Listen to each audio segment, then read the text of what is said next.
要来讲台湾的超商，唔但有卖各种的物件，佮提供真侪服务。有一个德国的记者抛出伫台湾超商所翕到的相片，是民众拍伫超商的用餐区咧困，边仔佮有一罐罐仔装的咖啡。这个记者笑讲，台湾超商所卖咖啡应该是无咖啡因，唔才会这个咖啡啉啉咧，佮拍伫遐咧困。 这相片一抛出来，引发到热烈的讨论。讲超商的座位区，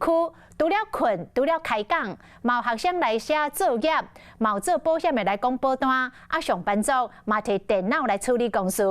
真侪人赞叹台湾的超商功能齐全。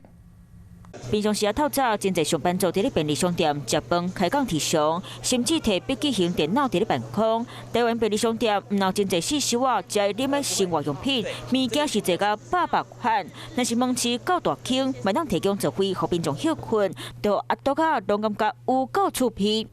一个德国驻台湾记者伫咧社群媒体等民众伫咧便利商店乌困的画片，内容写台湾超商卖咖啡应该是无咖啡因，毛专营的台湾超商，互大家是讨论甲热气气。学校附近就很多就是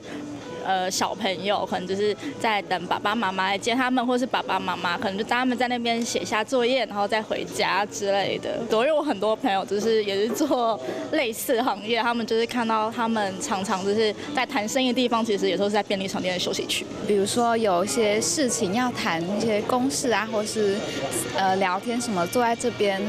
边吃东西边聊天都是非常方便的。就和门市商品摆所在，嘛拢有特别设计过，亲像商业区，因为上班族可以买三顿，我柜台所在就会放真侪点心和便当，方便消费者捡。但是我学校的门市本具就放伫咧真险恶的所在，进货量卖较济。每一间超商门市拢会照无共地区含工课种类，产品可的所在卖无共款，互消费者买物件更加便利。 Hello， 我是冯薇芝。想要抢先掌握最及时的新闻资讯吗？赶快订阅、按赞、开启小铃铛，锁定华视新闻 YouTube 频道。